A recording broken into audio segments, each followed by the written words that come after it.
चलिए अब कुछ खबरें उत्तर प्रदेश की जान लेते हैं, जहां पर लखनऊ में मुख्यमंत्री योगी आदित्यनाथ आगामी पर्व त्योहार लोगों की सुरक्षा सुविधाओं को लेकर अधिकारियों को निर्देश उन्होंने दिया। मुख्यमंत्री ने कहा है कि नवरात्रि, दिवाली, धनतेरस, दीपोत्सव, देव दिवाली एवं छठ पूजा आदि पर्वों के सुचारू आयोजन के लिए उच्च स्तरीय समीक्षा बैठक की जानी चाहिए।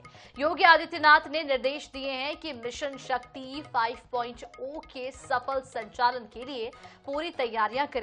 आगामी 21 सितंबर को हर जनपद में महिला पुलिस कर्मचारियों की बाइक रैली की आयोजन की जाएगी और मिशन शक्ति अभियान के अंतर्गत अच्छा कार्य करने वाली महिलाओं को चिन्हित कर उन्हें प्रदेश और जनपद स्तर पर सम्मानित किया जाएगा। माहौल खराब करने की कोशिश करने वाले शरारती तत्वों पर भी कठोर कार्रवाई की जाएगी, ऐसा मुख्यमंत्री ने निर्देश दिया है।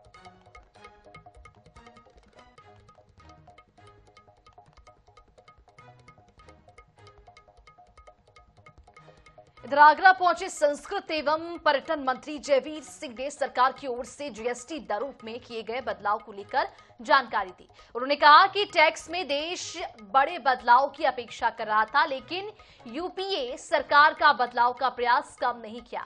मोदी जी के नेतृत्व में विभिन्न टैक्सेशन व्यवस्थाओं को खत्म करते हुए वन कंट्री वन टैक्स की शुरुआत की गई है। सबसे महत्वपूर्ण 28% के टैक्स के स्लैब खत्म करने की घोषणा की गई।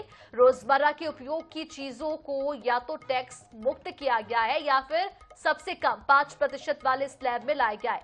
पहली बार देखा गया है कि टैक्स बदलाव के फैसले में व्यापारी और जनता दोनों खुश हैं। आगामी 22 सितंबर के बाद सामान खरीदने पर भी पुराने रेट और नए रेटों की जानकारी मिलेगी।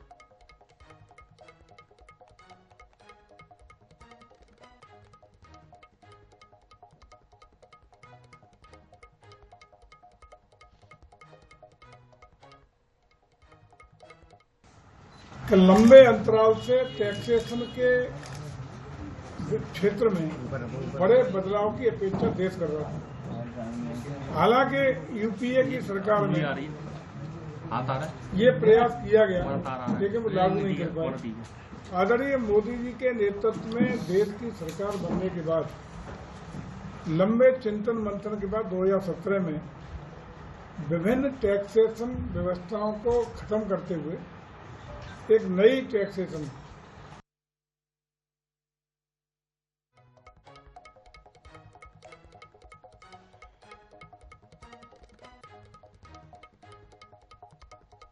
इधर उत्तर प्रदेश के डिप्टी सीएम ब्रजेश पाठक वाराणसी पहुंचे, जहां पर राहुल गांधी के वोट चोरी संबंधित बयानों को खारिज करते हुए कहा कि कांग्रेस नेता सिर्फ कुछ लोगों को खुश करने के लिए इस तरह के बयान देते हैं। पाठक ने कहा कि प्रधानमंत्री मोदी देश और प्रदेश को आगे बढ़ाने वाले हमारे अभिभावक हैं। कांग्रेस और इंडिया गठबंधन पर तंज कसते हुए बोले कि सत्ता छिन जाने से वे हताश हैं। उन्होंने जोर दिया है कि बीजेपी ने सबका साथ सबका विश्वास के मंत्र से जनता को जोड़ा और दुनिया की सबसे बड़ी पार्टी बना दी।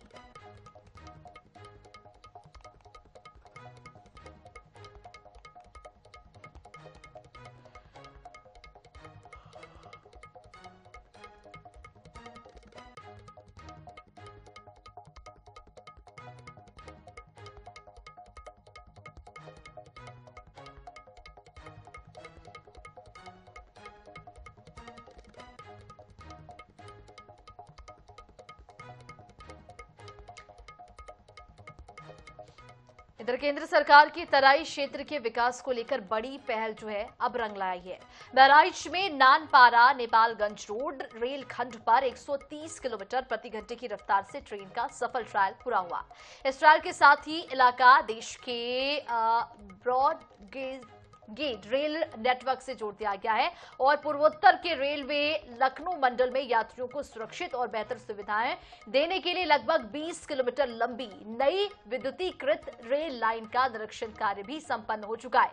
निरीक्षण के अंतिम चरण में सीआरएस स्पेशल ट्रेन में 130 किलोमीटर प्रति घंटे की रफ्तार से गति के साथ सफर कर तकनीकी क्षमता का भी प्रमाण दिया।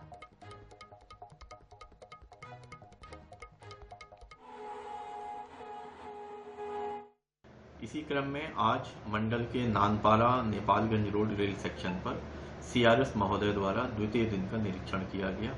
इस समीक्षा निरीक्षण के उपरांत इसी सेक्शन पे 130 किलोमीटर पर आवर की अधिकतम गति से स्पेशल ट्रेन द्वारा स्पीड ट्रायल भी किया गया, जो सफलतापूर्वक संपन्न हुआ।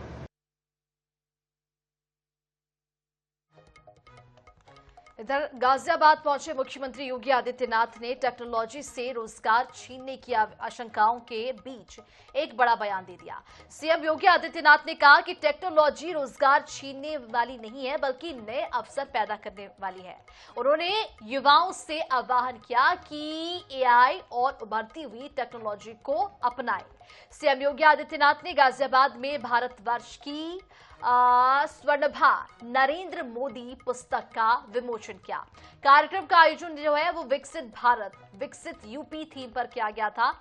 उन्होंने कहा कि 2017 से पहले यूपी को बीमारू राज्य कहा जाता था और आज यूपी देश की दूसरी सबसे बड़ी अर्थव्यवस्था बन गई है।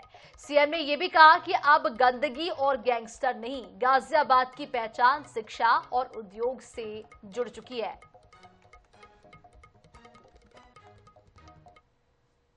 नौकरी पेशा वाला व्यक्ति जिस क्षेत्र में काम कर रहा है, उस क्षेत्र में जिस क्षेत्र में कार्य कर रहा है, वहां पर अपने कर्तव्यों को राष्ट्रीय कर्तव्य मान करके जब कार्य करेगा, उसके परिणाम हम सबके सामने आएंगे। इन पंच प्रण पर आधारित विकसित भारत की अवधारणा को प्रधानमंत्री जी ने देशवासियों को समर्पित किया था और कहा था कि भारत का यह संकल्प भारत का मंत्र बनना चाहिए। इधर छत्तीसगढ़ में रियल एस्टेट की संभावनाओं पर विचार करने के लिए आईएनएच और हरिभूमि की ओर से आज शाम को 5 बजे सृजन संवाद का आयोजन किया गया है। इस कार्यक्रम में क्षेत्र के दिग्गज मंच साझा करेंगे। कार्यक्रम में उप मुख्यमंत्री अरुण साव, वित्त मंत्री ओपी चौधरी भी मौजूद रहेंगे। रियल एस्टेट से जुड़े सवाल दर्शक व्हाट्सएप नंबर 9993022827 पर भेज सकते हैं।